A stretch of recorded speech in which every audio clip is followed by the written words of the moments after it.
Hello and welcome to Daytime, your place for scary stories straight from the horror forums of Reddit. Make sure to like and subscribe for more horror tales of things that go bumping the night. On tonight's episode, a man experiences a horrific accident that leaves him blind. But the need for independence causes him to seek a special kind of job. So, where's your job located? Because I work in the all-blind laboratory. I got my PhD from the Stockholm Royal Institute of Technology and finished my postdoctoral work at the University of Bern in Switzerland in 2015. I won't go into detail, but my work centered around electromagnetic disruption and practical electromedical application. Chances are that if you check Google Scholar for these keywords, my name will pop up as a co-author on at least one of the top 5 results. However, in early December of 2016, I was in an accident. I was staying overnight for a conference in Copenhagen, where a colleague of mine had rented a large apartment. However, due to an electrical error, there was heat buildup in the main water heater, causing a steam explosion. I was sleeping pretty much wall to wall with it. My face and shoulders took the main brunt of the boiling water, steam, and pressure. The last thing I remember seeing was a bright light, followed by a sudden and complete dark. I had to go through evisceration and enucleation of both eyes. I lost 8 teeth on the right side of my face and most of my nose. At least 20% of the body fat in my right arm was burned off. The reconstructive surgery of my face took a team of surgeons 18 hours. This was followed by months of just trying to survive, moving back in with my family and going through cosmetic surgery, mainly for my face. To this day, I still have no idea what was said at the conference. After a few months, I was fitted for double eye prosthetics. It took a total of 3 months before I was even given the option to start therapy. I'm not gonna lie, it was the hardest thing I've ever done. Most people who are legally blind can still perceive some kind of light, but complete blindness, about 7% of us, is one step further. One day I could be suicidal, and the next day I was determined to learn Braille. Because of the damage to my eyelids, the surgeons opted to connect new tear ducts to my nose, a dacryocyster rhinostomy, so crying just made my nose run. 3 years later, I was in a much better state of mind. Although sudden blindness isn't something you ever really adapt to, I was doing better. I still wasn't ready to go out on my own, but with a friend or family member just to help me along, I could go pretty far. I also learned to appreciate all those weird accessibility options that come with most computers. You have no idea. In autumn of 2019, I was contacted by a man who told me he represented a group associated with renewable energy research. Living in Sweden, renewable energy is a big deal, and it is something I've personally been interested in. In fact, it was going to be the subject of my next article, just before the accident. The man offered me a job. He told me that he worked at a lab with disabled scientists and that my expertise was in high demand. The pay was more than generous, and as a benefit package, I would be given a personal assistant. Pay for an off-site 2-bedroom apartment was also a part of the benefits. I agreed to have an interview. The man who was going to interview me was clearly from another country, but he was ready to fly out to meet me at short notice. He came to visit the very next day. We had a private conversation at my parents' house. He asked a lot of questions about my work, and I could hear him tapping away at a touchscreen. We discussed some of the details, but there was one thing he consciously seemed to avoid: where the main lab was located. He seemed uncomfortable talking about it, but he promised that I would be given a private flight wherever I wanted during downtime, off-site. There would be 4 weeks of work on-site, living in the apartment outside the main lab, followed by 2 weeks off-site, kind of like paid vacation. I would be in rotating shifts with one morning, midday, evening, and night shift. The weirdest thing was revealed just as I was about to accept the offer. Every single scientist at the main lab was completely blind. I accepted the offer. The next week I was picked up by the same man, let's call him Samuel, and taken to a private flight. I still had no idea where we were going, but other passengers were speaking in an Asian language. Indonesian, I think. On the flight, I was introduced to my personal assistant, Mila. I think she was Australian. Mila was a darling. She knew exactly what to say and when to help me. But most importantly, she knew when to give me space. It was as if she could read discomfort on my, albeit reconstructed face, and just acted on it immediately. She must have had a lot of experience working with the visually impaired. My first few days were mostly orientation introductions. I would be working with a team of 2 other scientists and 7 assistants, 2 each, 1 general. Apparently, our personal assistants would not be available while in the lab, but they would be on call as soon as we went off-site. They would also help us with cooking, cleaning, whatever we wanted. It was a big operation, a total of 40 people just in the main building, all completely blind. At least 100 others.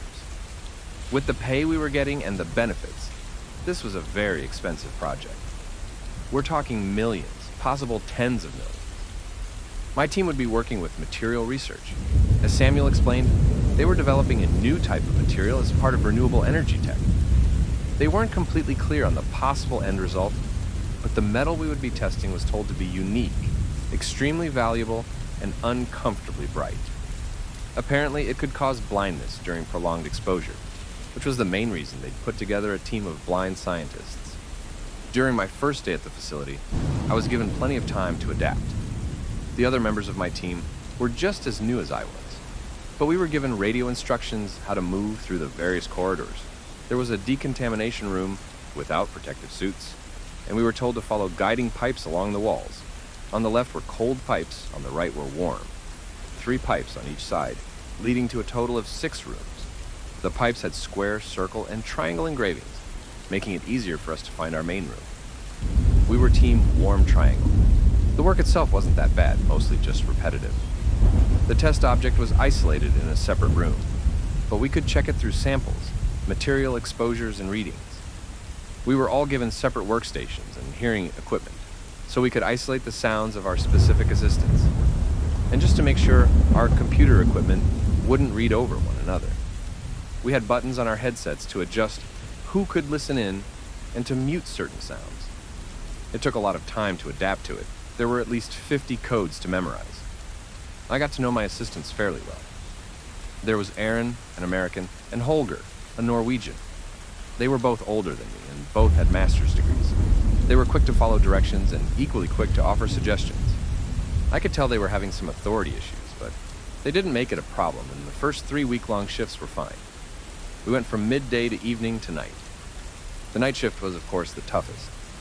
By now, I was getting to know the place and routine.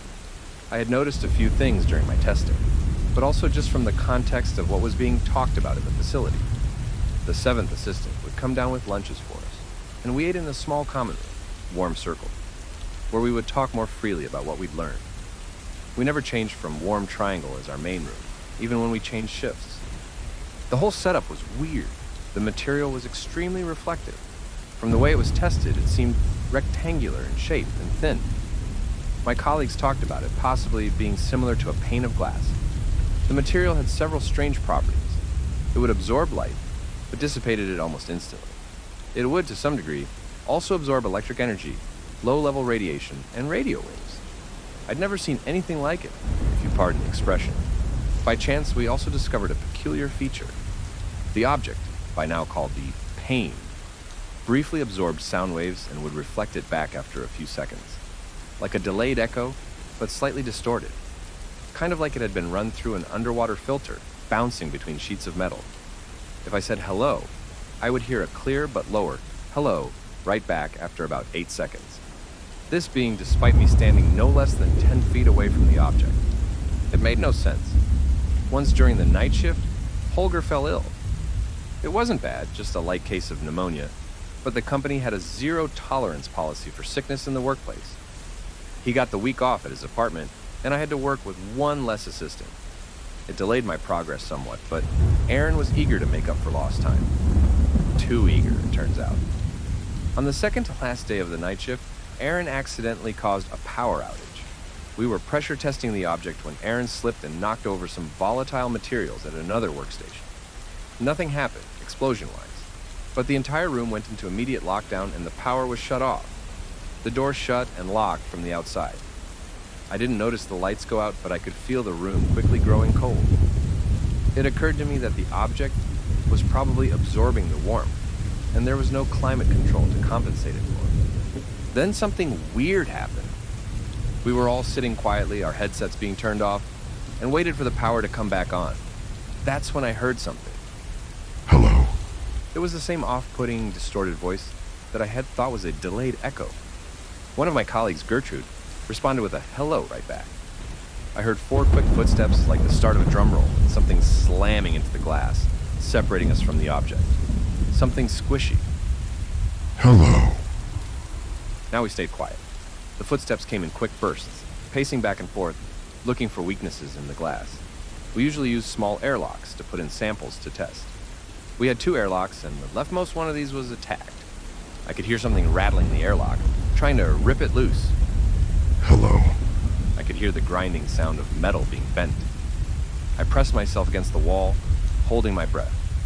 The power came back with a vengeance. My headphones were full of people screaming. Evacuation protocol initiated. Proceed to... Get out! Get the fuck out! Warm triangle, respond immediately, I repeat dash. Half the voices were in a foreign language. We ran for the door.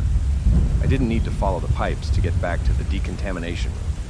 But only then did I notice we were 1 person short. We'd lost Gertrude. Once outside, we were separated and isolated. Standing outside in freezing temperatures, I was stripped naked.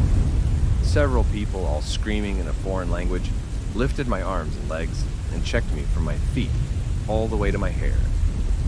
I was forced into a plastic tent where they shaved my head, forced my mouth open and checked my teeth. My ears were cleaned with some sort of antiseptic, and my eye prosthetics were discarded completely. It was quick, violent, and terrifying. I was locked inside my apartment the rest of the night. Mila came around to help me, but she told me she was instructed not to talk about my work under any circumstances. That's when I first suspected that my apartment was bugged. I spent a week in that apartment with daily checkups. I felt fine, but the entire ordeal was stressing me out. Having my head shaved was uncomfortable, and I was scared they might find something they wouldn't like. After that 1 week, I was suddenly told that it was necessary to terminate my position. I didn't recognize the voice of the man telling me this. I was given 4 months of full pay, an apology, a non-disclosure agreement, and an immediate flight back home.